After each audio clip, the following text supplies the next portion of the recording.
fue ordenado, por así decirlo, y reclamado por estos espíritus y llevado a esa cueva. Sí, Y usted fue el elegido. y yo fui el escogido por los llamados espíritus. Muy bien. De todos sus hermanos fue el único. Eso es correcto. Para ese entonces usted tenía 7 años. 7 años. Usted me habla de Lucifer. Quiere decir que Satanás fue quien ordenó que usted fuese llevado allí. Eso es correcto. Yo quiero... A esa hora me sorprende las 3:30 de la mañana. A esa hora, al final del pasillo, se me presenta Lucifer, Satanás. Lugande.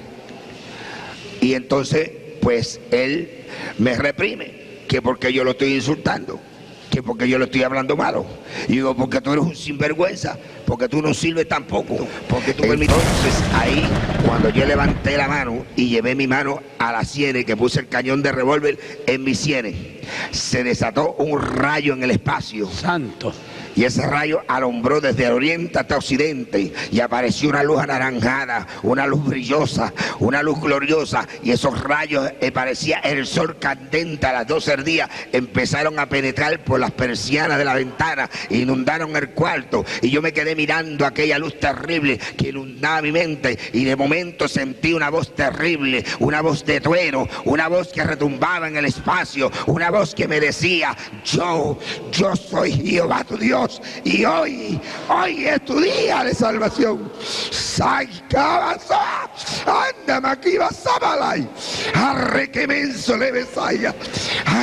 Señoras y señores, permítame presentar al hombre que en esta noche conversaremos, estableceremos una relación de preguntas y respuestas. Estamos en los estudios principales del Canal 64 en la ciudad de Bayamón, edificio Betel. Mi amado hermano, su nombre. Evangelista Maximino Martínez. ¿De dónde eres? Yo soy natural del pueblo de Añasco. ¿Añasco queda dónde en relación a Puerto Rico? En la parte oeste, entre los pueblos de Rincón y Mayagüez. Quiere decir que es un pueblo de montaña. Es un pueblo no de tanta montaña, más de llanura, de sembrado de cañas. ¿Es un pueblo pequeño o grande? Es un pueblo pequeño. Es un pueblo pequeño. Allí nació usted. Allí nací yo. ¿Su padre se llamaba cómo? Mi papá se llamaba Geraldo Martínez. ¿Y su señora madre? Dominga Ríos. ¿Murieron ambos? Ambos están muertos ya, sí. En el matrimonio entre su padre y su madre, ¿cuántos hijos procrearon? Fuimos 7 hijos. ¿Viven todos? No, hay 3 muertos, 4 vivimos. De los vivos que quedan, ¿cuántos varones son? Somos 3 varones y una hembra. ¿Y una mujer? ¿Todos viven en Puerto Rico? No, yo solamente vivo en Puerto Rico. Los otros están en Nueva York. ¿Usted es casado o soltero? ¿Casado? ¿Tiene hijos? Sí. ¿Ha procreado hijos? Actualmente me dice que es evangelista. Evangelista de la Iglesia Universal de Jesucristo. ¿Usted fue pastor también? Sí, fui pastor en la Iglesia Universal de Jesucristo del barrio Coto de Isabela. Usted nació en el pueblo que acaba de mencionar. Quiero que le diga a los televidentes si usted o su familia desciende de indios en Puerto Rico.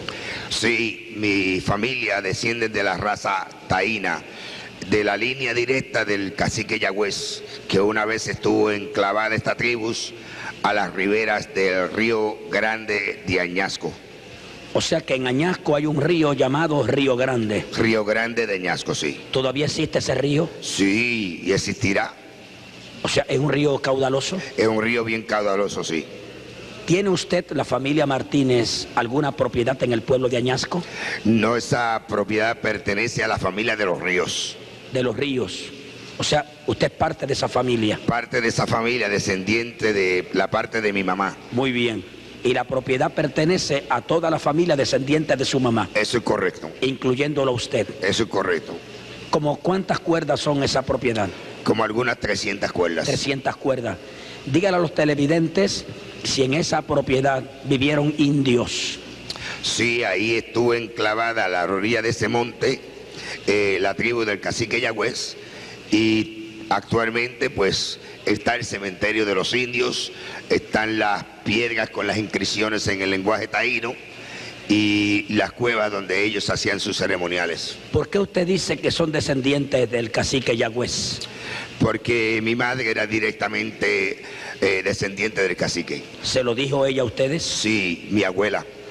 ¿Y su abuela también? Sí.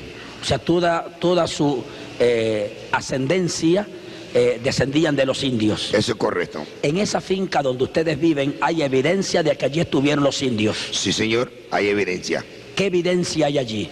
Hay las piedras, las peñas con inscripciones en el lenguaje taíno, está el cementerio y hay una cueva donde todavía se conservan instrumentos de barro y ladrillos y lanzas y todas esas cosas que ellos hacían.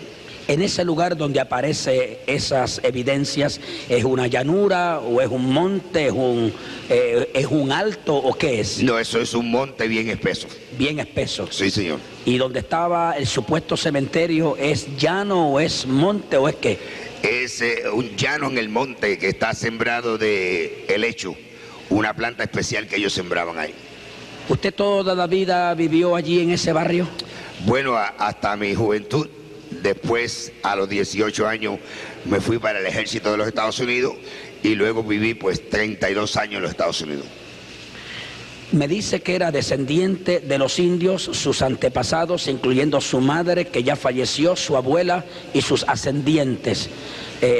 ¿Ascendientes de los indios por parte de madre o de padre? De madre, por parte de madre. Por parte de madre, no de Sí. padre. No, por parte del padre, yo soy descendiente de español. De español. O sea que en usted hay entonces una mezcla de dos razas. De dos razas, vamos a decir de tres. Porque mi abuela por parte de padre era judía. Era judía. Muy bien. Dígale a los televidentes en esta hermosa y maravillosa oportunidad si su familia, su descendiente o ascendientes más directos, como madre, abuela, tíos, hicieron contacto con el espiritismo o la santería, ocultismo, donde estaba envuelto la cultura indígena. Sí, desde que yo tuve conocimiento a la edad de 7 años, pues mi abuela y mis tíos y mi madre, todos practicaban los ritos al dios Sol en el monte. O sea, cortaban los troncos de los árboles y ahí hacían ceremoniales al dios Sol. ¿Conoció usted personalmente a su abuela? Sí, la conocí personalmente. ¿A qué más o menos hace bastante tiempo que ella murió? Sí, mi abuela hace 42 años que murió. Pero usted la conoció. Sí, señor. Habló con ella, dialogó con ella y participó con ella. Sí, señor. ¿A qué edad murió su abuela, si usted lo sabe? No recuerdo la edad, pero sé que murió sobre los 100 años. ¿Y su señora madre? Mi madre murió a los 89 años. 89 años. Lo que sí queremos decirle al pueblo televidente es que usted fue criado en un hogar donde se le rendía culto al dios Sol. Eso es correcto, y donde se practicaba el espiritismo. ¿Por qué al dios Sol? Porque ese era el dios que los indios taínos adoraban. ¿Dónde se le rendía culto o ceremonia a ese dios Sol en su familia? En el monte. ¿Qué monte? En el monte que se conoce por el Monte de los Ríos. El Monte de los Ríos, que queda en la propiedad de ustedes. Eso es correcto. En el pueblo de Añasco. Añasco. ¿Toda la familia estaba envuelta en este ritual? No todos, sino que mayormente los que murieron ya sí. Ahora la nueva generación no. Pero los que murieron sí. Los que murieron sí. Entre los que murieron, ¿quiénes participaban de esta ceremonia? Los hermanos de mi mamá, mi abuela, mi abuelo, todos ellos. Dice que este tipo de rito lo llevaban a cabo en una cueva. Sí. En esa finca. Y en los troncos de los árboles. En los troncos de los árboles. ¿Por qué los troncos de los árboles? Porque ahí ellos cortaban los árboles y sobre los troncos hacían un hueco en el tronco y ahí depositaban la sangre de los animales que sacrificaban con la carne de los animales y luego le pegaban fuego para que el humo subiera como ofrenda al dios. ¿Quién hacía eso?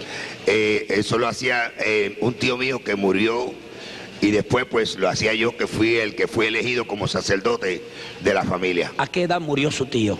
A los 134 años. 134 años. 134 años. Ese tío suyo se constituyó prácticamente en el sacerdote ritualista de este culto. Sí, él era el sacerdote de la familia, el que dirigía todos los cultos religiosos de la familia. ¿Usted quiere decirnos que cortaban los árboles? Ustedes, o sea, su familia, hacían un hueco, colocaban sangre y carne de animales y entonces le prendían fuego y el humo subía. Eso es correcto. ¿Usted se acuerda de eso? Sí, señor. ¿Qué edad tenía usted para ese entonces? Cuando se me presentó a mí delante de este culto tenía 7 años. 7 años. Usted dice que usted fue presentado por su tío en la cueva. Ahí en el monte, sí. En el monte. Sí. En el monte de los ríos, me dijo usted. En el monte de los ríos, sí. Los ríos. Esa cueva donde se acostumbraba a ustedes realizar este tipo de culto, ¿cómo era? Descríbala, por favor. Eso es una cueva como de 8 pies de circunferencia, como algunos 12 o 14 pies de profundidad. Y pues en las paredes tenía insignias de ellos y cosas secretos de los indios, sí. De los indios. ¿Podía una persona estar de pie en esa cueva? Sí, tenía por lo menos 10 pies de altura. De alto. O sea, tenía una sola entrada y una sola salida. Eso es correcto, sí. ¿Cómo cuántas personas cabían dentro de esa cueva? Fácilmente 20 o 25 personas. 20 o 25 personas. Toda su familia, los que practicaban este rito al dios Sol, iban ahí. Sí, los que tenían que ir a ciertos ritos. ¿Con qué frecuencia iban a la cueva? Bueno, cada vez que los espíritus decían que había que ir a hacer una ceremonia. Iban ellos allí. Iban ellos, sí. ¿Cómo se vestían cuando iban allí?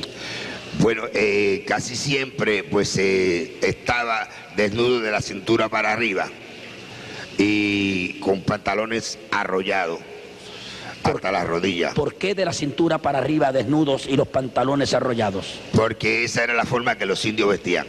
O sea, que imitaban la forma y manera de vestir de los indios. ¿En la cabeza usaban algo?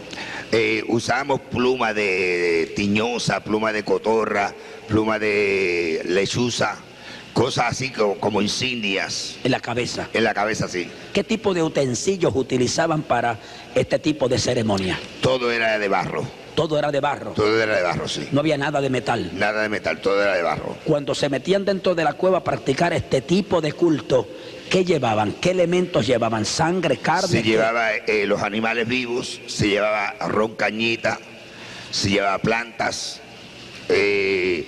cosas hechas de yuca para ceremoniales, para ofrecerle comida a los dioses. ¿Qué se hacía una vez? Se llevaba el ron cañita, los animales, la yuca, plantas. Una vez dentro de la cueva, ¿qué hacían? Si usted se acuerda. Bueno, pues con el ron cañita, pues si había que hacer alguna ceremonia para bañar a alguien, pues echaban ese ron cañita en un envase, lo que se llamaba una petaca, sí, hecha de palma real.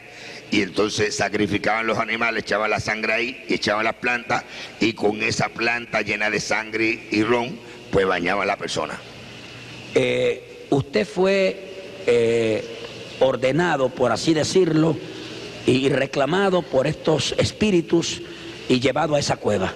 Sí, a la edad de 7 años, bajo un llamado espíritu, le dijo a mi abuela y a mi mamá que yo era el escogido para ser el sustituto de su tío, de mi tío, porque ya él tenía 90 años y había que buscarle un sustituto porque ya le estaba entrando en años y había que tener una persona preparada para cuando él muriera pudiera coger el mando de la familia.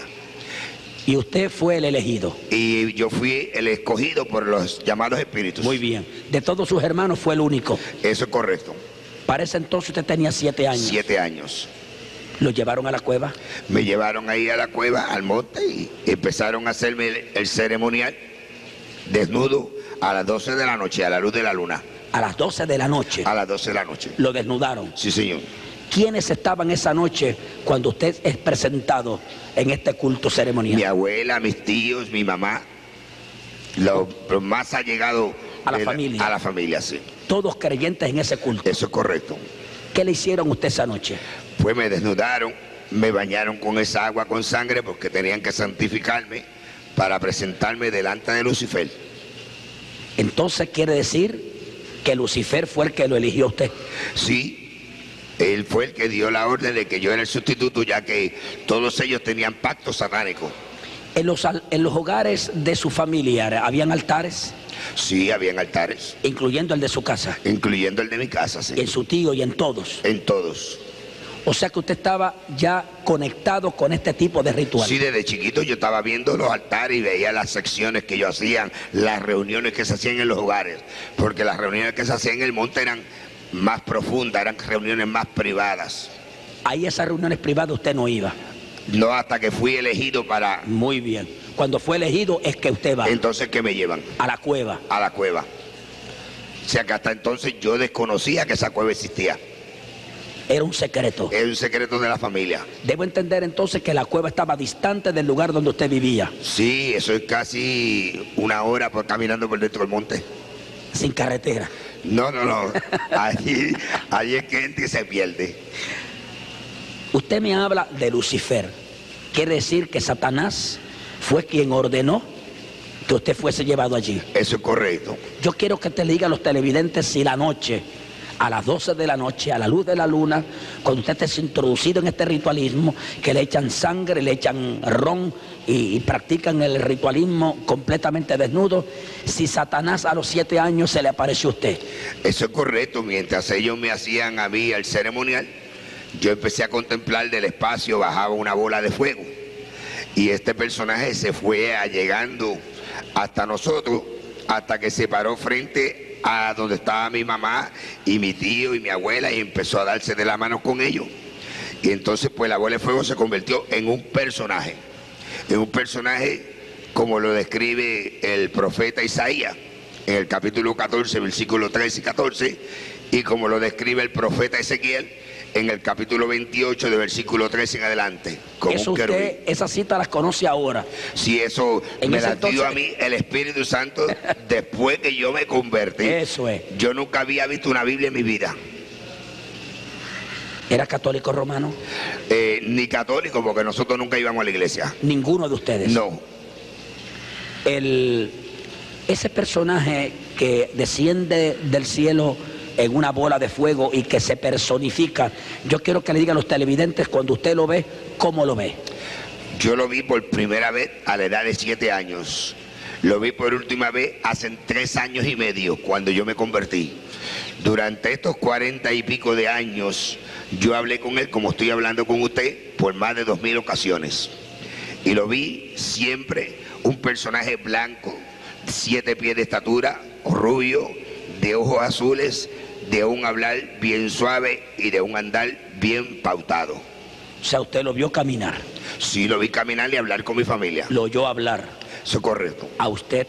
Y a mí y a mi familia. Esa noche lo ve por primera vez. Esa noche lo veo por primera vez. Entonces cuando le imparte órdenes a mi familia de que de ese mismo instante tienen que empezarme el aprendizaje en el conocimiento de los árboles del monte, de las plantas, de los animales del monte, de las aves del monte, de las piedras del río, de las estaciones del año, de todo aquello que se utiliza en las ciencias ocultas. Él dio las órdenes para que usted fuese entrenado, educado y capacitado en ese menester. Sí, para que mi tío, que era el brujo, que era el que tenía todos los conocimientos más profundos, su conocimiento los pasara a mí. ¿Se los pasaron? Eso fue así. O sea que el tío siguió las órdenes que él dio. Eso tenía que seguirlas. Cuando usted lo ve de la forma en que lo ve, rubio, pausado en el hablar, una figura como usted la acaba de escribir, ¿usted no cogió miedo? No, porque ya mi familia me había advertido que eso iba a pasar, que yo iba a ver algo, un personaje, pero que no me asustara, que no tuviera miedo, que él no me iba a hacer daño ninguno. Tal y como le dijo la familia, así ocurrió. Así mismito, sí. Esa noche, cuando usted es presentado a él, ¿comunica él con usted? Él no habló directamente conmigo, habló con mi mamá, con mi abuela y mis tíos. ¿Usted lo oyó que hablaban? Sí, señor, como lo estoy oyendo usted. Y oyó cuando impartía este tipo de instrucciones. Eso es correcto. Muy bien. ¿Por cuánto tiempo estuvo este diálogo entre usted y los que estaban allí esa noche? Duró más de una hora. Más de una hora. Más de una hora, sí. Él impartiendo instrucciones. Eso es correcto. Mientras tanto usted estaba desnudo. Sí, señor. Bañado con sangre. Bañado con sangre y ron y plantas. ¿Cómo desapareció el personaje? Él se fue caminando por el monte. Por el monte. Sí. ¿Oyó usted sus pisadas? Sí, como lo oigo cualquier persona caminar. Luego de esa experiencia, usted dice que se inicia un diálogo, una amistad entre ese personaje y usted. ¿Por cuántos años? Por 40 años y medio. 40 años y medio. Y nos dijo a los televidentes que en cuántas veces usted habló con ese mismo personaje. Por más de 2000 ocasiones. En todo ese trayecto de 40 años. En todo ese trayecto de 40 años y medio. Siempre igual. Siempre se me presentó igual. Nunca como un caballo, ni como un perro, ni como un gato. Nada, siempre el mismo personaje idéntico. Nunca cambiaba. En esos 40 años usted diría que prácticamente controló él su vida. Sí, él fue mi maestro. ¿En qué sentido? En el sentido que cuando yo necesitaba hacer algún trabajo de brujería, que yo no tenía los conocimientos, pues entonces yo lo llamaba a él y él me indicaba lo que yo tenía que hacer. Cada vez que usted lo llamaba a él, ¿se le presentaba a él? Sí, a veces que tomaba más tiempo, porque no puede estar en muchos lugares a la misma vez. A veces que yo estaba 3 o 4 horas llamándolo. Pero venía. Pero venía así. Cuando usted estaba ya en esta finca, luego de los 7 años que usted sabe dónde es la cueva, fue presentado, recibió ese personaje, este diálogo entre él y usted, durante el tiempo que estuvo en la finca, ¿siempre fue en la cueva? No, no necesariamente. A veces yo podía ir a otro lugar y llamarlo y él, donde quiera que yo lo llamara, él venía. Aún siendo niño. Aún siendo niño, sí. Y le hablaba y le instruía. Y hablaba y me instruía, sí. ¿Fue usted a la escuela? Sí, fui a la escuela. ¿Hasta qué grado? Tengo 2 años de universidad. Cuando usted es ordenado o presentado a esta figura, ¿cuánto tiempo después entra usted de lleno? O sea, en una haciendo el trabajo total, completo para este personaje. ¿Cuántos años después de haber sido presentado usted en la cueva? Bueno, ya a la edad de 25 años ya yo era un maestro de las ciencias ocultas. Quiere decir que tan pronto es presentado, comienza su entrenamiento. Sí, y ya pues a los 9 años empecé a ser posesionado por los llamados espíritus.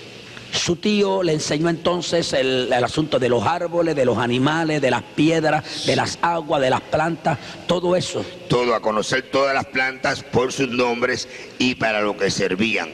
Para qué enfermedad curar, plantas que envenenan. Hay plantas que tienen un veneno tan potente que no hay científico que pueda identificar con qué usted mató a la persona. Todas esas plantas y esos animales de los que usted hace referencia, árboles, estaban en su finca. Y alrededor, en el río, en la ribera del río, en todo alrededor. O sea, en el barrio entonces había sí. Eso. Y usted quiere decirme a mí que ya a los 9 años más o menos, ya usted estaba casi entrenado para realizar. Sí, a los 9 años empecé a ser posesionado por los llamados espíritus. ¿Qué es eso de ser posesionado? Que ellos se metían dentro de mí y hablaban a través de mí. ¿Lo veía usted? Sí, los veía. ¿Cuando venían? Sí, señor. ¿Qué figura tenían? Bueno, hay 3 tipos. Sí. Hay unos que son los que la Biblia identifica como demonios. Hay algunos de ellos que son de la cabeza cuadrada. Otros tienen cuerpo de serpiente y cabeza de mujer. Otros tienen cuerpo de chivo y cabeza de hombre. Hay otros que solamente tienen una pierna, un brazo y un ojo. Entonces están los que se conocen por malicia, que son los que se transfiguran en gatos, en perros, en burtos, en caballos. Y están los que se conoce por espíritus inmundos, que es una forma de un humo. Y estos son los... ¿Por primera vez? Ni aún por primera vez. ¿Se metían dentro de usted? Se metían dentro de mí. Yo sentía, cuando era posesionado, yo perdía el control de mi mente y de mi fuerza física. O sea que ya yo no sabía qué hacían y qué hablaban. O sea, lo controlaban y lo gobernaban a usted. Eso es correcto. ¿Por cuánto tiempo duraba más o menos esa posesión? Definitivamente una vez duró por 10 días. ¿Por 10 días? Por 10 días. ¿En el mismo barrio? En el mismo barrio. ¿No sabe usted qué pasó en esos 10 días? Nunca he sabido lo que pasó en esos 10 días. ¿Ni qué hizo? Ni qué hice, ni a dónde fui. ¿Dónde estaba usted durante esos 10 días? Eso quisiera saber yo. Pero sí vivía en la casa de su mamá. Sí. ¿Nadie hizo nada para devolverlo a usted durante esos 10 días? No podían hacer nada. Mi mamá encerraba en las casas y cuando venían a ver yo me la había desaparecido. No sabe ni recuerda nada. No, yo sí sé que mi mamá dice que ella pues un día que me siguió, vio cuando yo me interné en el monte y me le perdí en el monte y ella se sentó y estuvo 3 días llorando en la orilla del monte, esperando que yo saliera. Y regresó. A los 3 días dice ella que yo salí del monte. Cuando esos personajes se le arrimaban a usted, espíritus que lo poseían y lo controlaban, usted dice que perdía el control, perdía la mente, ellos hablaban por usted y hacían lo que ellos quieran utilizándolo a usted. Eso es correcto. ¿Para bien o para mal? Como ellos quisieran. ¿Usted los invocaba o venían ellos espontáneamente? Muchas veces venían espontáneamente, otras veces era que yo los invocaba. Ese personaje, Satanás, que usted dice que habló con él por más de 2000 ocasiones, ¿lo poseyó usted alguna vez? Yo no tengo conocimiento si lo hizo o no. Siempre lo veía fuera de usted. Siempre lo veí presentárseme, posiblemente me posicionara, pero que yo nunca me di cuenta. Ahora, otros espíritus sí lo posesionaban. Sí. Este personaje, Satanás, que habló con usted por tantos años, era este personaje, me dice usted que lo educó, lo formó, lo enseñó, misterios. Sí, todos misterios profundos, misterios que hacían 6000 años que se habían practicado. Él me los enseñó a mí. O sea, le decía cómo hacer cosas. Decía, sí, él en el piso, en la tierra, me hacía las figuras, firmas y nombres y qué significaba y todo eso. Cuando escribía en tierra, ¿lo hacía con el dedo, con una vara o cómo? Con el dedo. Con el dedo. Sí. ¿Se inclinaba? Sí, se inclinaba. ¿Y usted también? Sí. Y él le instruía. Y él me iba instruyendo, esto se hace así, esto se hace así, esto se hace así por esto y por esto y por esto. Y él me iba explicando el por qué se había que hacerlo así.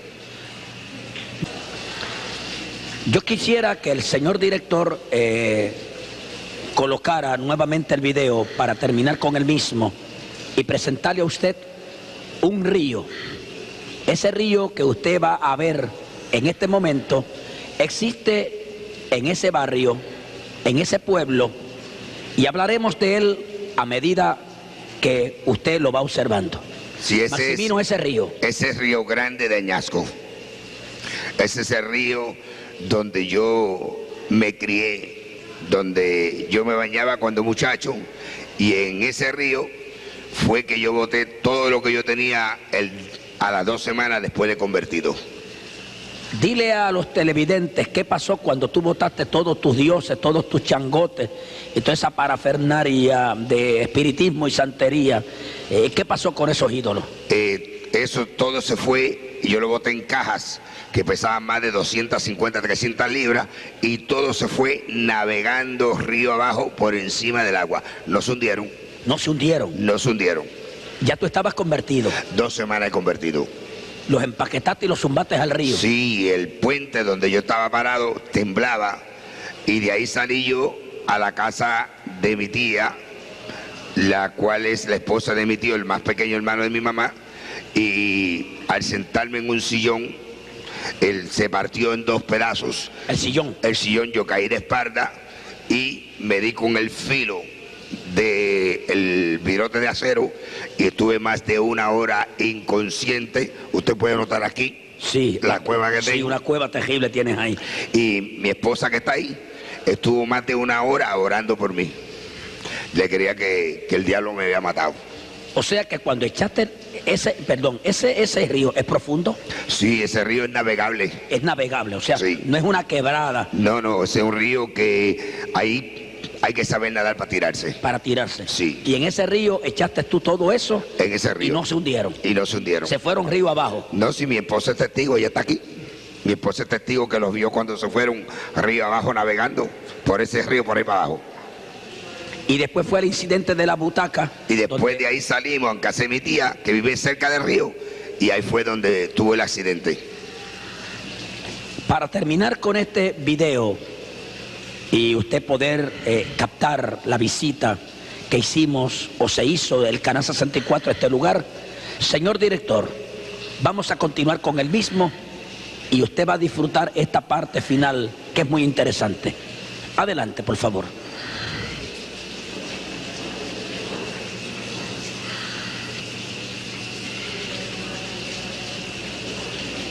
Estamos ahí, ¿dónde? Ese es el cementerio, esa es la tumba de mi mamá, ese es el eleguá de mi mamá. ¿Qué es un eleguá? Un eleguá es el Dios que es el mensajero de Satanás. Y ahí está todo. Yo fui quien le hice la ceremonia a mi mamá cuando ella murió, lo que se llama el itutu. ¿El qué? El itutu. Es una ceremonia que se hace, sí, donde se destruye todos los santos y todo eso que usted ve ahí, todo eso destruye y se le echa dentro de la caja. ¿A su mamá se le echó? A su mamá, sí, a mi mamá. O sea, ¿tú quieres decirme a mí que todas estas cosas que ustedes tenían lo destruyeron y le echaron dentro del cadáver junto con tu madre? Todo lo que pertenecía a ella está ahí, sí. Todo. ¿Ese cementerio dónde está? Ese está en el pueblo de Añasco. ¿Cuánto tiempo hace que murió tu señora madre? Como 6 años, 7 años. ¿Y tú te encargaste de hacer la ceremonia? Sí, yo fui quien le hice la ceremonia porque yo era el brujo de la familia. ¿A ti te decían cómo? Freddy el Brujo. Freddy el Brujo. Sí, así me conocían aquí en Puerto Rico, en Haití, en Cuba, en Chile, en El Salvador, en Colombia, en México, en California, en Chicago, en Nueva York, en Tampa, en Orlando, en Miami, donde quiera. Cuando hiciste esa ceremonia en el cementerio, donde echaste todo esto dentro de la caja de tu señora madre, y vamos a hablar nuevamente del eleguá. Sí. ¿El eleguá me dijiste era qué? El eleguá es el mensajero del diablo. Me hablaste algo fuera de cámara, de algo de unos mensajes o yo no sé qué, que tiene ese eleguá. ¿Qué es? Ese eleguá tiene 121 secretos adentro. Eso no es de piedra. No, eso es hecho de barro, de cemento, y eso está hueco por dentro. Y dentro tiene todos los secretos que lleva, que pertenecen a ese Dios. ¿Y por qué ustedes, cuando tú practicabas la brujería, sabías que dentro de ese muñeco de barro hay más de 120 mensajes secretos de Satanás? Porque yo tenía el conocimiento de todos los secretos, porque yo era el que hacía esos muñecos. O sea que los secretos el diablo te los reveló a ti. Sí, correcto. Yo tenía todos los secretos del eleguá. Y eso se deposita dentro del eleguá. Dentro de esa piedra que se ve ahí, los ojos y la boca hechos de caracoles. Solamente ese secreto los puede conocer ¿quién? Bueno, ese secreto lo conocen los babalaos y los santeros oriateses, los ba, los que son sacerdotes de la santería. Todo eso está en el cementerio actualmente de tu mamá. Eso está abajo en la tumba con ella, sí. Eso está intacto. Eso está ahí abajo con ella, sí. Nadie lo ha tocado. No, eso no se puede tocar. Porque cuando se enterró, se le puso una capa de cemento por encima de la caja para que nadie pueda bregar con eso. ¿Y por qué aparece ahí el eleguá? Porque ese es el guardián de la tumba de ella. Está encima de la tumba. De la tumba, para si alguien va a bregar con esa tumba, pues ese diablo que está ahí se le va a aparecer a la persona. Según la santería eso es así. Según la santería y los pactos diabólicos que nosotros teníamos. Detrás de la santería hay muchos misterios, muchas cosas que la gente no conoce, como esta cosa que yo tengo aquí. Si yo tomo esto en mis manos, yo no sé qué es esto, pero estas son las herramientas y los instrumentos que usan los santeros. Mi hermano Maximino, ¿practicaste también la santería? Sí, yo fui sacerdote santero por 18 años, lo que se conoce por un opá, un orate. Mi nombre, arriba el santo, era Omilana. Yo tenía hecho Yemayá, Mayeleguo, y mi padre en el santo era San Lázaro Afimayi, y a mí me hizo santo Gloria Díaz Changoyemí, quien vive en la calle 15 y Segunda Avenida en Brooklyn, Nueva York. A Changoyemí le hizo santo Tirso Álvarez Ofulardé, y a Ofulardé le hizo santo Rudy Hernández Ifafúndique, y a Ifafúndique le hizo santo Gilberto Changoleye, quien murió hace 6 años en Cuba, y a Gilberto le hizo santo Heriberto Changomiguá, y a Changomiguá le hizo santo Susana Cantero, una negra africana que vivía en el pueblo de Regla. Yo pertenecía a la casa de la sal y la pimienta, pero yo también tenía bofaca o satrupo en el Orula, y mi padrino se llama José Agustín Milá o Juan Hipolocana, quien vive en la calle 96 Noroeste de Miami, Florida. También fui presentado al frente del tambor de fundamento, el tambor Batá. El tambor lo trajo de Cuba aquí a Puerto Rico, hacen como 7, 8 años, Onelio School, o Badei, y el tambor se llama Añá Elúa 10. Conocido aquí en Puerto Rico por todos los santeros y babalao, por Guillermo el Babalao, por el hermano que vive en Tintillo, Babi Bulifel, o Gundalení, por Diego Fontela, por todos los santeros mayores, por Ramonita Lagayú, por Ochandilú, Caridad Torres, por Eduardo Faíña, Yomí Yomí, por Yuyo Lagayú, todos estos santeros, o sea, que mi personalidad es bien conocida aquí en Puerto Rico. ¿Y tú los conoces a ellos? Y ellos, yo los conozco a ellos personalmente porque compartí con todos ellos por muchos años. ¿Cómo se te llamaba a ti en la santería? O Milana. ¿Qué quiere decir eso? Las olas del mar. ¿Quién te puso ese nombre? Lo oriaté cuando yo me hice santo. ¿Dónde te hiciste santo? En la ciudad de Nueva York, en el Bronx. Pero fuiste a Cuba. Sí, yo fui a Cuba en el 1959, yo estuve en Cuba, y allá fue donde yo me hice la ceremonia de Tata Congo. ¿Qué es eso?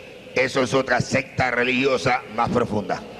Más profunda que la santería. Lo que se conoce aquí como Palo Monte o Palo Mayombe, y yo me llamaba arriba del palo Vititi Congo, 7 rayos, Campofinda, Viramonte a la medianoche. Yo era lo que se conoce por un Tata Congo, padre en Quisa Malongo, Malongo en Yaya, y a mí me juramentó arriba del brujo Emilio O'Farris, quien vive en el número 66 de la calle Los Mangos, en Guanacoa, Cuba. Oye, ese lenguaje que tú hablas, ¿qué es eso? Estas piezas que están aquí. No, esos lenguajes que tú hablas. Eso, un lenguaje es Congo y otro lenguaje es el Yoruba Lucumí. ¿Y de dónde viene el Congo y del Yoruba? El Congo viene de la costa sur del África, de la costa de Marfil, de la tierra Congo, y el Lucumí, el Yoruba, viene de Nigeria, la capital de África. ¿Y cómo tú aprendiste eso? Yo lo aprendí con mis padrinos y a través de las ceremoniales y del mismo Satanás que me enseñó. El mismo Satanás te enseñó ese lenguaje. Me enseñó a mí a hablar ese lenguaje. O sea que ese lenguaje que tú hablas frente al televisor esta noche es el lenguaje que hablan los santeros y los tatacongos. Eso es correcto, los santeros, los tatacongos, sí, los paleros, lo que se conoce aquí por padre en ganga, mayumbero, gangulero, padre en quisa, 20 nombres le tienen, pero todo es el mismo diablo disfrazado de distintos nombres. El tatacongo está por encima, me dijiste, del santero. Sí, y del babalao también. Y del babalao, si el babalao no ha pasado por la ceremonia. Del tatacongo. Hay babalaos que fueron tatacongos antes de ser babalao, entonces ellos tienen un nivel más alto. Pero si el babalao no pasó por la ceremonia del palo, pues entonces el tatacongo tiene más conocimiento que el babalao. ¿Más conocimiento de qué? De la brujería, de cómo matar, de cómo asesinar. ¿Qué es esto que tengo en las manos? Esto es un collar de mazo de Changó, de Santa Bárbara. Este es el dios que allá hace 6000 años, en la tierra de Canaán, adoraban los amorreos. Y se conocía entonces por el dios Moloch, el dios que le sacrificaban los niños al fuego. En Cuba, el día 4 de diciembre se hacían estas ceremonias, se le sacrificaban niños a este dios. Y después conocido en Santo Domingo como Papá Candelo, en Cuba en la religión del palo como 7 rayos, que era lo que yo tenía hecho, y en la santería como Changó, en la religión católica como Santa Bárbara. Ah, ¿la religión católica está envuelta en esto? Sí, la religión católica también. Qué bueno, mira. Y este montón de collares que tengo aquí. Estos son de distintos orichas. ¿Qué es eso, orichas? Orichas son dioses. Este de Changó, ajá, este de Yemayá, sí, este de Leguá, ajá, este es de San Lázaro, ajá, este de Ollá, Centella, Endoque, este de Orichaoco. Sí, sigue. Muy bien. Ok. Sigue escogiendo la... Este de Orichaoco. Muéstralos ahí nada más. Este es de Ochún, la calidad del cobre. Sí. Este de Ogún, de San Pedro. Ajá. Y aquel que está allí es de Leguá. Ese es de Leguá. Este es de Orichanlá. Oye, varón, yo he visto un montón de gente en la calle con estos guindalejos encima. En los cuellos, en las muñecas, hasta en los pies. ¿Qué significa eso? Esto significa la identidad de cada oricha, de cada dios Baal, o sea, de cada santo. Esto es para identificar cada santo. O sea, cuando la persona se pone los eleques son los collares, estos se llaman eleques. Ajá. En el idioma lucumí, sí, se llaman eleques. Entonces, cada eleque de esto se identifica una identidad de los dioses. Quiere decir que esa persona está de una manera directa o indirecta ligado con la santería. Protegido por esos dioses, sí. ¿Cuántas personas en esta noche que nos ven probablemente están ligados en esto? Este es sí, el de Orula, el de los babalaos. Este es el de los babalaos. Es el de los babalaos. ¿Y como cuánto valen estos callaritos? Depende. Ajá. El de Orula solo, el babalao cobra $37. ¿Por ese collar? Por ese collarito. Ahora, el de los santeros se ponen 5, que es el de Leguá, el de Ochún, el de Yemayá, el de Changó y el de Obatalá, y se cobran $275. Por esos collares. Por esos 5 collares. Negocio redondo, ¿eh? Sí, eso es un raquel. Y esta cosa que tengo yo aquí, ¿y esto? Esto es una achabá. ¿Una qué? Una achabá. Esto es una palabra congo. Sí. O licumi. Lucumí. Lucumí. Sí. Achabá quiere decir una arma. Sí. Estos se representan al dios Ogún, a San Pedro. Y estas son las 21 herramientas que este dios utiliza para uno trabajar con ella con brujería. Aquí uno tiene pues la pala para escarbar las tumbas, tiene el ochosi para cazar, esto es el sol para la ceremonia, la luna, el yunque para trabajar la brujería, esto es lo que se llama un fuelle para soplar candela, esto es un machete para hierbar, una hacha para cortar árboles, esto es una llave para abrir puertas. Martillo. Es un martillo, es una escuadra para medir el cuerpo de la persona, para usted matarlo, un serrucho para serruchar la caja de madera que le va a hacer a la persona cuando se va a morir, una azada para deshiervar las piedras del camino, y cada herramienta de esa tiene un significado. ¿Cómo cuánto vale un collar de esto? No, esto solamente lo usan los santeros mayores sí, y personas que, porque esto es plata todo, eso todo es plata, y ya esto lleva una ceremonia especial y no todos los santeros pueden cargar eso. ¿Tú bregaste con esto? Ese era mío. Ah, ese era tuyo. Ese era mío, pero yo lo compré para mí, pero nunca se llegó a hacer ceremonia. Ese yo lo compré para yo usarlo, pero nunca llegué a hacerle la ceremonia. Muy bien. ¿Qué es esto que tengo aquí? Eso es una sopera de plata. Esto es del dios Orichanlá. Orichanlá es la Virgen María, la Madre de Jesús. Oh, sí. Sí. Mira cómo esto está, como Joma aparece en toda esta burundanga. Vamos a ver qué dicen los católicos. Jomano, mira a ver, gloria a Dios. ¿Y esto, qué es esto sopera? Aquí adentro donde se echan los santos, este santo, las piedras que lleva, todas son blancas. Lleva 8 piedras blancas traídas de la playa. Hay cierta parte del mar que se dan unas piedras blancas y esas son las que se echan ahí con los caracoles. ¿Para qué? Ese es el santo. El santo es piedra. Santo es piedra. El santo es piedra, como dice en Deuteronomio 28:36. ¿Quién usa esta sopera? Todos los santeros. Todos los santeros. Sí. Aún en las casas. Sí, en la casa, eso tiene uno de los cuartos. Muy bien. Vamos a ver esta otra. Esta que tengo aquí. Esta es de Santa Teresita de Jesús. Santa Teresita también está en esto. Sí, se conoce como Ollá. Ollá en la religión Lucumí, este es el collar de ella. Y esta es la sopera que ella usa. Ahí lleva 9 piedras, otaces, como se conoce, otá es piedra. Y lleva el dilocum, que son los caracoles, van ahí adentro. Esta no lleva agua. Esta solamente se le unta manteca de corojo y miel de abeja. ¿Qué es manteca de corujo? Manteca de corojo es un aceite que se saca de un coquito que yo le enseñé a los muchachos allá en el monte. En la finca. En la finca. Muy bien. Aquellas 2 cosas pequeñas que están allá, por favor. Estas soperitas, ajá, estas son lo que representan a San Cosme y a San Damián, a los Imaguas, que están supuestos ser Jacob y Esaú.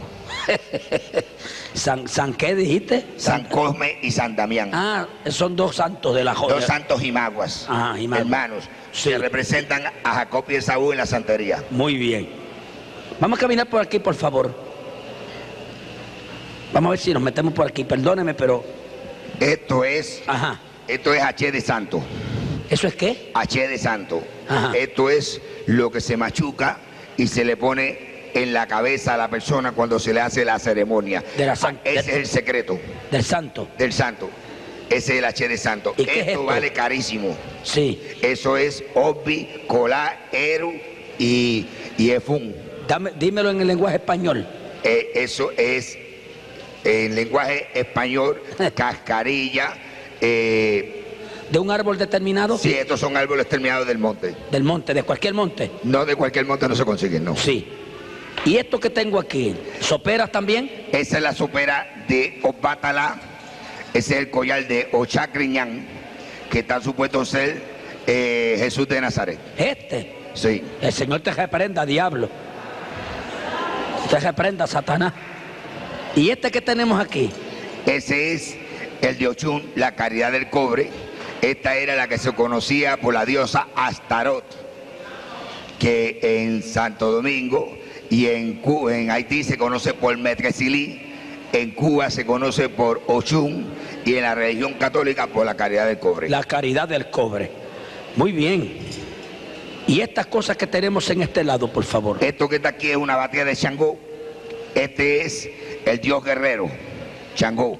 Este que yo tengo en las manos. Este es el dios guerrero. Este es la sopera. El dios del fuego. ¿Y este? Y este es de San Lázaro, Babalú allí. Muy bien. El dios de la llaga. El dios de las llagas. Sí. Maximino da la vuelta por allá y quiero que se muestre en este momento. Este es el collar de Yemayá. Este es el collar de Yemayá, la Virgen María, la Virgen de Regla. Este es de la Virgen María. Sí, la Virgen de Regla. En la santería. En la santería. Y este montón de ropa que tú tienes aquí o mantos. Esto es un pañuelo del Eguá, del dios el Eguá. ¿Dónde se pone ese pañuelo? Encima de los santos. Encima de la sopera. Esto es un collar de Changó. Sí, ¿y ese? Esto es un paño de Ollá de Santa Teresita de Jesús. ¿Y este? Este es un paño Ochun, la Caridad del Cobre. Caridad del Cobre. Ese ¿Y es esta? otro paño de la Caridad del Cobre. ¿Y este otro? Este es otro paño de Elecua.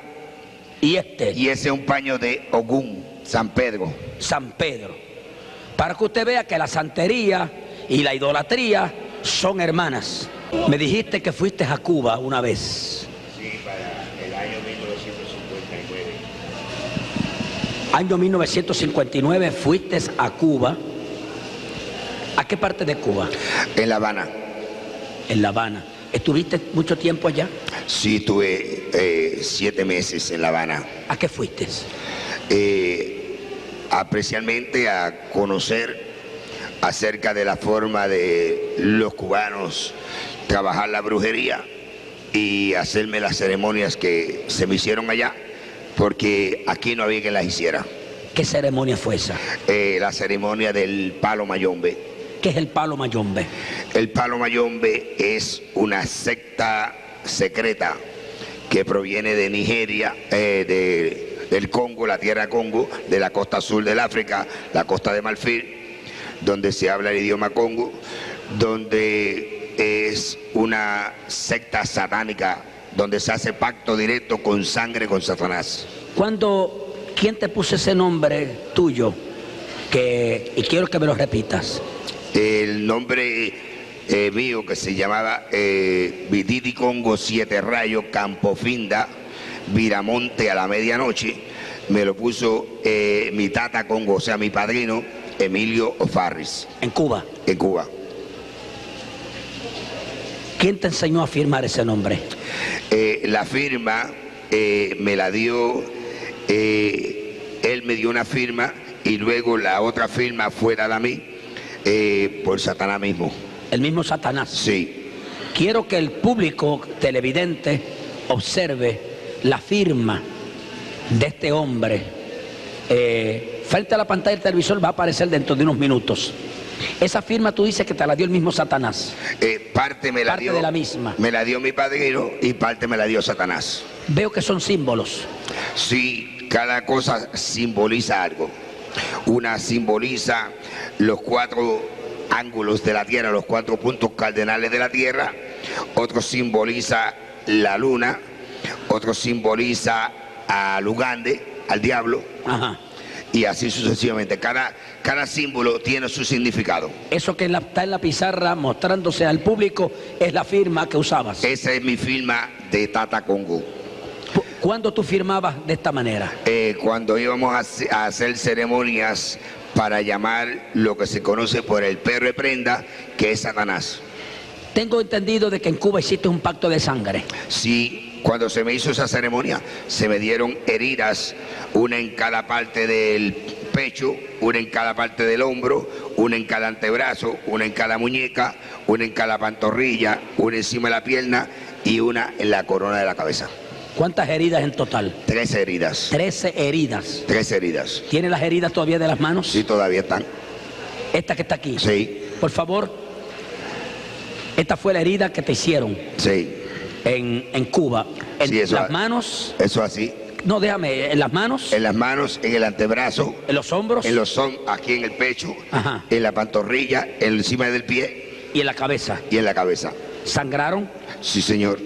¿La hicieron con qué? Por favor, esto se hace con una navaja barbera. Mírala aquí.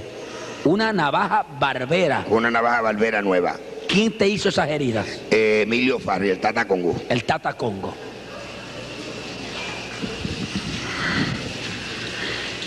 ¿Cómo conociste al Señor? Yo conocí al Señor solo, una noche oscura, a las 3:30 de la mañana, empecé mi encuentro con Dios. ¿Dónde? En el barrio Naranjales del pueblo de Mayagüez. ¿Cómo fue ese encuentro?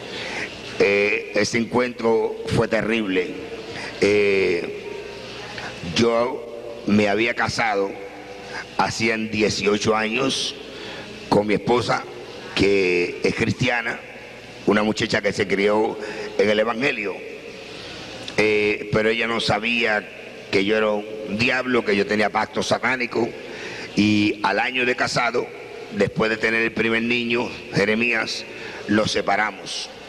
Y entonces yo cogí otra esposa que se llama Madeline Méndez, la cual compartió conmigo por 17 años. Estando tú casado con la primera esposa. Estando casado con Aida. ¿Qué pasó a los 17 años? A los 17 años, pues, yo tuve en el 1984 un accidente en la ciudad de Nueva York, salvando a un ciudadano de un fuego. Me fui por un vacío de un 5º piso, me rompí 3 discos, el nervio asiático de la cadera, 6 nervios tengo muertos en la pierna izquierda y quedé inútil de la cintura para abajo. Entonces, pues, aquella muchacha que era 19 años más joven que yo, Madeline, pues no pudo aguantar la vida de terror que yo le di, una vida imposible de celos y contiendas, y me abandonó. Vino a Puerto Rico. Y vino a Puerto Rico. Ella pues vino al hogar de sus padres, que viven en la ciudad de Mayagüez, en el caserío Sultana, y ellos son miembros de la Iglesia Dios Pentecostal, Movimiento Internacional del Barrio Balboa de Mayagüez. Y ahí pues Madeline, al mes de estar con sus padres, se convirtió al Evangelio con los 2 niños. Estando tú ausente. Estando yo todavía en la ciudad de Nueva York, y yo tuve 6 meses sin saber el paradero de ella. ¿Qué pasó? A los 6 meses, cuando yo supe de ella estaba, yo vine a Puerto Rico, acordamos volvernos a juntar, pero ella me dijo que no quería volver a Nueva York y que ella no quería volver a la cosa aquella de santería y cosas que teníamos, que si yo la quería, pues que le comprara una casa acá en Puerto Rico. Ahí fue cuando yo le compré la residencia en la carretera 106 que va del pueblo de Mayagüez a Las Marías, en el kilómetro 11.8, en el barrio Naranjales, en la entrada de las parcelas Carmelitas, y a las 2 semanas estábamos viviendo allá arriba. Pero luego yo tuve que ir a Nueva York a deshacerme del automóvil de ella, el automóvil mío, vender el edificio que teníamos allá, sacarle el dinero del banco y notificar a mi trabajo que yo estaba en Puerto Rico para que me mandaran mi cheque a Puerto Rico. Y cuando regresé de Nueva York, pues regresé con todos los santos, todas esas cosas que usted ve ahí, y los míos, los de ella, los del niño. Entonces le dije a ella, pues, si tú quieres votarlos, tú los votas. Ahora yo no me atrevo a votarlos. Yo sabía lo que conllevaba votar aquello, que el diablo me iba a matar. ¿Y qué ocurrió? Ella no se atrevió a votarlos, parece que ella todavía no tenía una fe bien segura en Cristo, pero que como al mes de yo haber regresado de Estados Unidos, ahora yo no sé si fue plan de ella, o fue plan del pastor, o fue plan de sus padres, o fue plan de Dios. Yo no sé quién lo planeó, no me ha interesado averiguar porque me he ido de bien. Ella me dijo una noche que llegó de la iglesia a las 11 de la noche que ella quería que yo fuera a Nueva York a demandar el divorcio de mi esposa, de Aida Martínez, y porque ya teníamos 17 años de estar juntos, teníamos 2 niños casi jóvenes, que ella creía que ya era justo que yo la honrara a ella. Y como yo amaba a esta mujer, yo la quería, pues al otro día yo salí a la ciudad de Nueva York a pedir el divorcio a mi esposa. Y yo llegué a las 157 y Walton, donde vivía mi esposa, al lado de Yankee Stadium. Y allí pues cuando llegué a las 9:30 de la mañana, mi esposa Aida me recibió como siempre, con el mismo cariño, el mismo amor de una mujer cristiana. Por 17 años habíamos estado separados, pero cada vez que yo me placía iba donde ella y me quedaba con ella una semana y compartía con ella una semana. Así tuvo ella 4 hijos que los crió sola. El más pequeño, que tiene ahora 11 años, lo vine yo a ver por primera vez cuando ya tenía 2 años y medio de nacido. Pero Aida pues me recibió a las 9:30 de la mañana. Cuando ella me abrió la puerta, yo le dije que quería hablar algo con ellos seriamente. Ella me dijo, pues entra.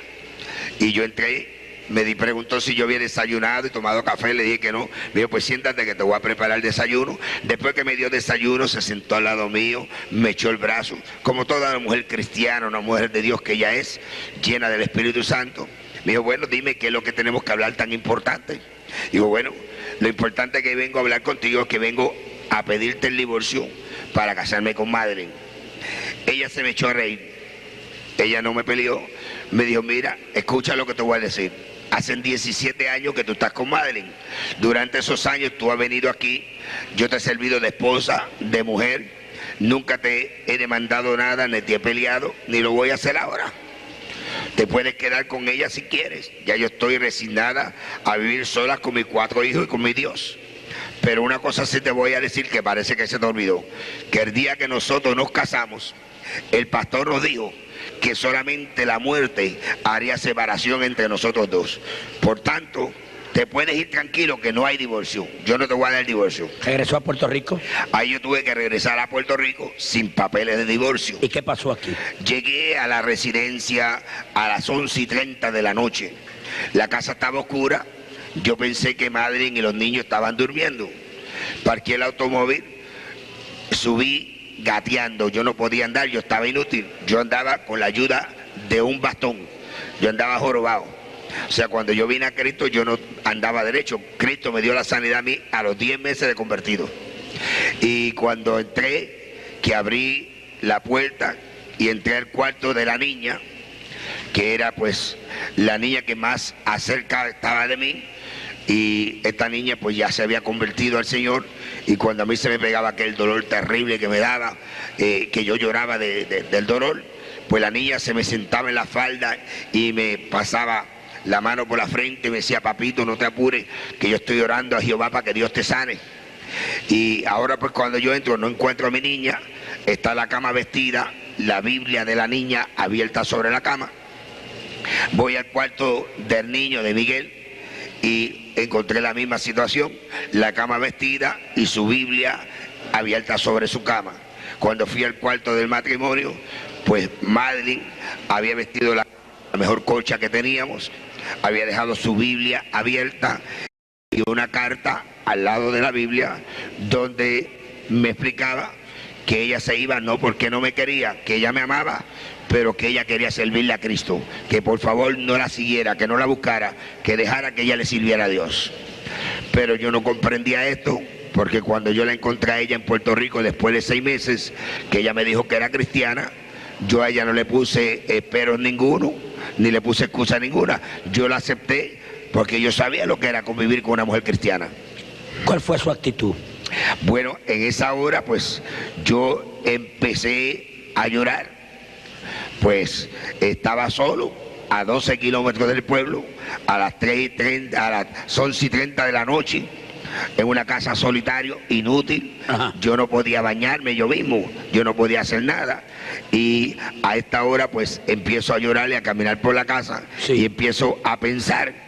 Entonces cuando empieza el diablo a decirme: ella se fue, te engañó, te hizo vender el edificio en Nueva York, sacar el dinero del banco, vender los automóviles, meterte en este monte y ahora te dejas solo en este monte abandonado. Aquí ahora pues no tienes a nadie, ¿qué vas a hacer ahora? Y ahí pues entonces el diablo decía: ella te traicionó, te hizo un engaño. Y yo decía: pues yo me voy a trepar arriba del caldero del brujo y le voy a hacer una brujería que la voy a matar en 24 horas. Pues yo estaba acostumbrado a hacer eso. Yo había matado más de 100 personas con brujería. Yo sabía cómo matar a una persona antes de 24 horas. Entonces pues en 3 ocasiones entré al cuarto donde yo tenía mi cazuela de muerto, o sea, el caldero del diablo, la prenda, la ganga, el satélite de Satanás, donde yo hacía todos mis ceremoniales. Y cuando entraba pues venía el pensamiento donde mí y decía: ¿y los niños qué vas a hacer con ellos? ¿Los vas a matar también? ¿Qué vas a hacer con tu niña bonita? ¿Qué vas a hacer con tu hijo? Entonces pues yo me arrepentía, y en esta lucha, caminando del cuarto a la sala, de la sala al baño, del baño a la cocina, me sorprendió las 3:30 de la mañana. A esta hora yo entro al cuarto de santo, donde yo tenía a Changó, a Batalá, que era el ángel de mi guarda, que santo que yo tenía hecho, a Ogún, a Leguá, a Orichalá, a Orichaoco, a Gayú, a Oba, a Nanaburucú, a Yeguá, todos los santos que yo tenía, pues yo era un santero mayor. Y a esta hora pues yo me le quedo mirando. Y digo: parece mentira que una mujer que solamente tiene 5 meses de haber aceptado a Cristo pudo más que ustedes. porque ella se pudo ir de aquí y ustedes no se lo pudieron impedir. Por tanto, ya yo no creo más en ustedes. Ya yo no quiero saber de ustedes. Mañana yo los voy a tirar todos al río. Pero que yo era un lengua y sucio. Y yo empecé a maldecirlo y a insultarlo. Y a decirle, mira, Batalato, eres esto y esto y esto. Y mira, Changoto, eres esto y esto. Y mira, Yemayato. Y cuando yo empecé a insultarlos, empezó la casa a temblar. ¿Dónde usted estaba? Donde yo estaba. Y empezó un viento recio a soplar en forma de torbellino, y empezaron las puertas y las ventanas a abrirse, y aquello fue terrible, y yo comprendí que ellos se habían enojado. Y así no les gustó lo que yo les dije, pues a mí tampoco me agradó que ustedes permitieran que Madeline se fuera. Por tanto, ustedes son esto y esto y esto y esto y esto. Y la casa temblaba con más poder, más fuerza. La casa está allí todavía, de testigo. Está hendida en 7 partes en el techo. Que usted se para en la sala y mira para arriba y ve el sol. Cuando llueve, el agua cae adentro. Tiene abertura en las paredes que caben 2 dedos. Las tuberías de cobre se reventaron todas. Y a esa hora me sorprende las 3:30 de la mañana. A esa hora, al final del pasillo, se me presenta Lucifer, Lugande. Y entonces, pues, él me reprime, que porque yo lo estoy insultando, que porque yo le estoy hablando malo. Y digo, porque tú eres un sinvergüenza, porque tú no sirves tampoco, porque tú permitiste que ella se fuera. Por tanto, el pacto que nosotros tenemos, lo vamos a romper ahora mismo. Yo no quiero saber más de ti. Entonces, ahí empezó a decirme él, pero tú no miras tu condición. Tú no ves que tú estás inútil, tú no ves que tú no sirves ya, que tú estás destruido. Ya tu único fin que te queda a ti, tu única solución es coger el revólver que tienes guardado y pegarte un tiro. Mira, se te fue tu mujer, se te fueron tus hijos, ya tú no sirves para nada. Mentira del diablo. Cuando el diablo le dice a uno que uno no sirve para nada, todavía Dios dice que uno sirve para mucho. ¿Qué usted hizo cuando él le dijo eso? Entonces, pues, empezamos a discutir. Y yo le decía, mira, Satanás, no me tientes, no me acuses. Tú sabes que yo ni te tengo miedo a ti, ni te tengo miedo al infierno, porque él me llevó 2 veces al infierno. A petición mía, yo quería saber a dónde era que yo iba a ir. Yo sabía que iba para el infierno. Yo sabía que tenía pacto con Satanás, que yo iba para el infierno el día que me muriera. Yo estaba en conocimiento. Yo no era una persona inocente, inconscientemente. Yo sabía lo que yo estaba bregando. Entonces le dije, yo no te tengo miedo ni a ti, ni al infierno, ni a los demonios, ni a los espíritus inmundos, ni a Dios, que es lo menos. Así que a mí no me acuses. Para que tú veas que yo no te tengo miedo, yo te voy a probar a ti quién soy yo. Tú sabes que he tenido pacto contigo por 40 años. Y siempre te he demostrado que soy un hombre completo. Te voy a convencer ahora y me voy a pegar el tiro. Y cogí para el cuarto. Caminando así todo tuñido como estaba, abrí la gaveta de noche donde yo tenía mi revólver guardado, un 357 Magnum, cargado con 6 balas. Yo saqué aquel revólver de la gaveta.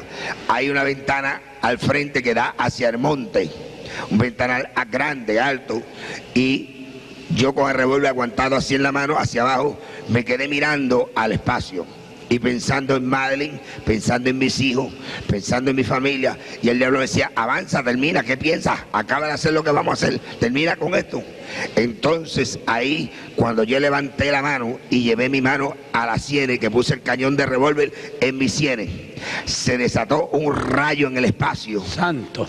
Y ese rayo alumbró desde el oriente hasta occidente, y apareció una luz anaranjada, una luz brillosa, una luz gloriosa, y esos rayos parecía el sol candente a las 12 del día. Empezaron a penetrar por las persianas de la ventana, inundaron el cuarto, y yo me quedé mirando aquella luz terrible que inundaba mi mente, y de momento sentí una voz terrible, una voz de trueno, una voz que retumbaba en el espacio, una voz que me decía, yo soy Jehová tu Dios, y hoy es tu día de salvación.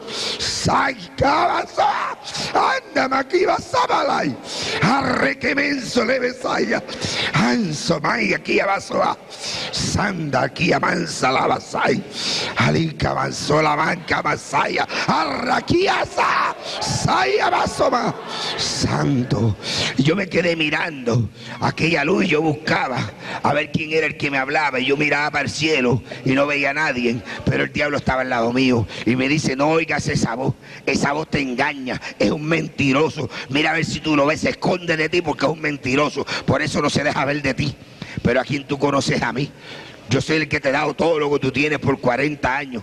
Vamos, termina con esto. No le hagas caso a ese embustero. Y volví yo y me doblé, cogí aquel revólver del piso que se me había caído y lo volví nuevamente a llevar a mis sienes. Y cuando lo volví a llevar a mis sienes, vuelve aquel rayo a estallar en el cielo y vuelve aquella luz gloriosa. Aquella luz aquí avanzó. ¿Qué me parece estarla viendo ahora mismo? Aquella luz terrible, aquella luz anaranjada, aleluya, en el espacio. Y por segunda vez vuelve aquella voz de trueno, aquella voz terrible que retumbaba en el espacio y me decía: yo soy Jehová y solamente a él servirás. Aquella voz me impactó por segunda vez, se me cae el alma al piso, pero yo buscaba y no veía a nadie.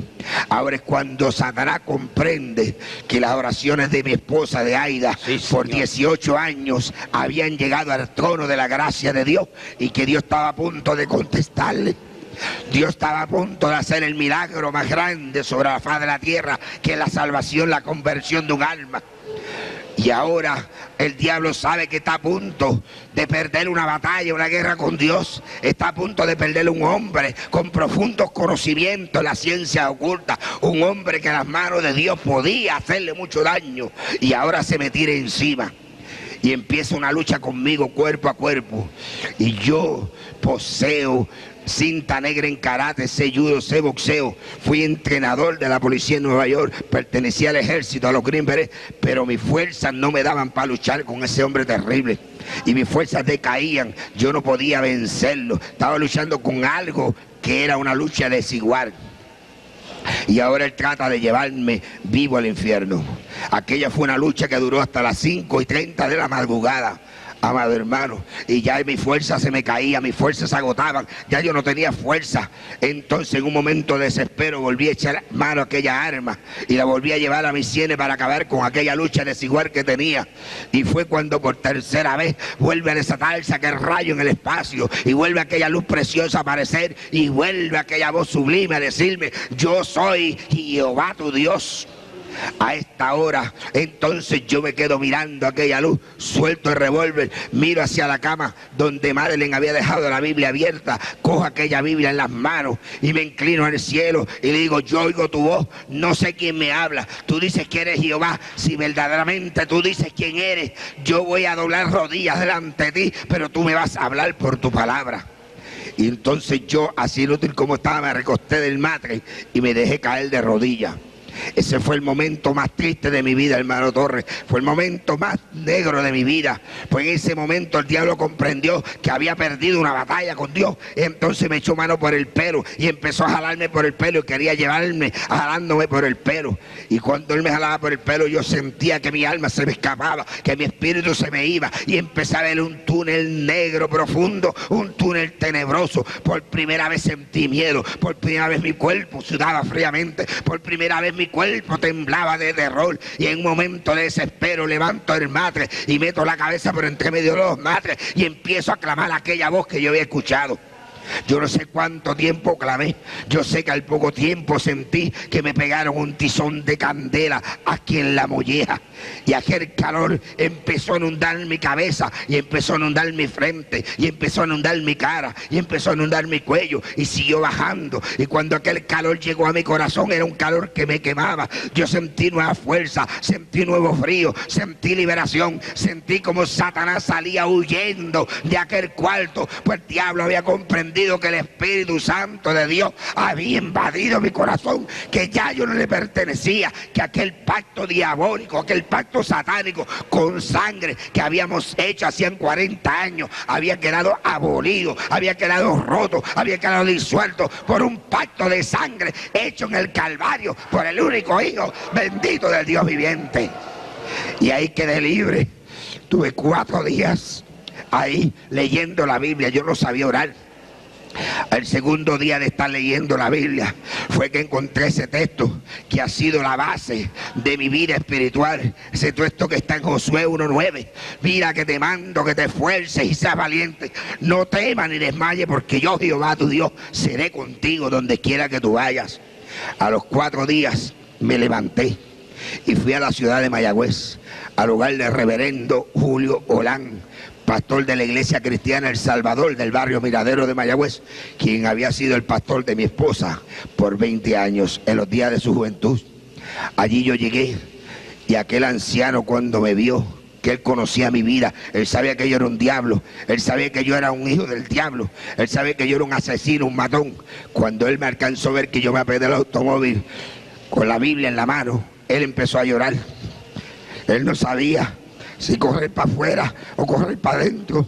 Y más se turba cuando yo le digo: varón de Dios, vengo donde usted, porque he hecho un pacto con Dios en secreto y vengo donde usted para hacerlo notorio delante de los hombres.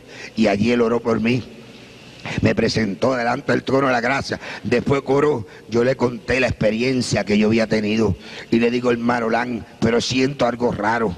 Ahora no siento deseo de ir a buscar a Madeline, ahora siento el deseo de ir a buscar a mi esposa, a Aida, pero no tengo vergüenza, no me atrevo a ir donde ella. Hacen 5 días que fui a pedirle el divorcio y ahora no me atrevo a ir donde ella.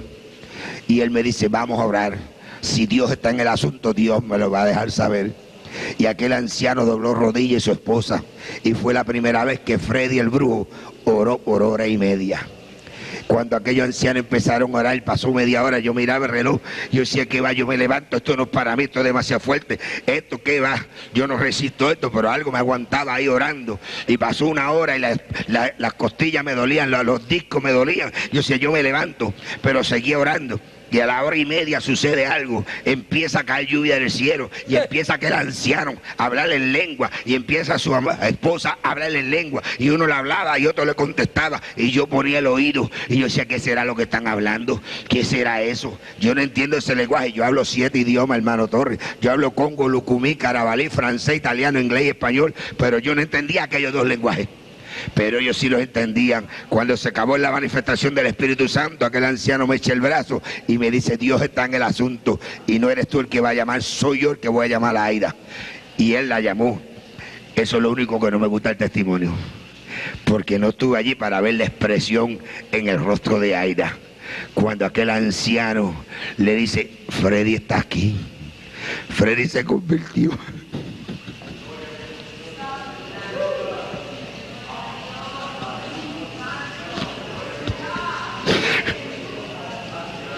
Ella no pudo creer aquello.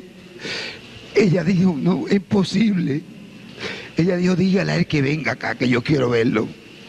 Y al otro día yo salí para Nueva York a ver a mi esposa.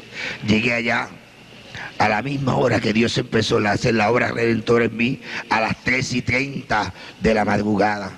Cuando yo toqué aquella puerta en la 157 y Walton Avenue, se abrió aquella puerta, apareció la figura de una mujer llena de amor, llena de cariño, llena de esperanza, llena del Espíritu Santo de Dios. Una mujer que no sentía odio, una mujer que no sentía rencor, una mujer que no sentía ira, una mujer que abría sus brazos y con lágrimas que corrían por sus mejillas me decía: bienvenido, bienvenido esposo mío. Yo le doy gracias a Dios que no solamente te trajo vivo, sino que te trajo salvo a mi lado. Desde entonces, amén, hermano Torres, hace 3 años y medio, vamos por montes y collados, por valles y ciudades, diciéndole a las almas que solamente Cristo sana y salva, que no hay otro nombre dado a los hombres bajo el cielo en el cual podamos ser salvos. Cristo es el que dijo: yo soy el camino, yo soy la verdad y yo soy la vida. Nadie viene al Padre si no es por mí. No es a través del brujo, no es a través del espiritismo, no es a través de la hechicería, no es a través de la catolicismo, no es a través de ninguna enigma, es a través de Jesucristo. Y tú, amigo que me escuchas esta tarde, que me estás mirando por televisión, tú, amado amigo, quizás no tengas el privilegio que Dios le dio al apóstol Pablo y a este humilde servidor de ver la luz divina de Dios y escuchar la voz audible del Creador del universo, pero a través de mis labios en esta tarde Jehová te dice: hoy Hoy es tu día de salvación. Hoy es el día que Dios quiere salvarte. Hoy es el día que Dios quiere redimirte. Hoy es el día que Dios quiere traer paz y gozo a tu vida, a tu corazón. Tu madre que sufre por tus hijos que están envueltos en la droga, en el alcoholismo. Tu padre que llora. Tu matrimonio que estás a punto de divorciarte. Todavía hay esperanza para ti en Cristo Jesús. Ven a Él en esta tarde y será resuelto el problema de tu vida. Yo te lo garantizo, fue resuelto el mío. Hoy en día gozo de una compañera, 4 hijos que son 4 flores que perfuman el ambiente de mi hogar. Dios te bendiga. Disponga de las cámaras, señor director.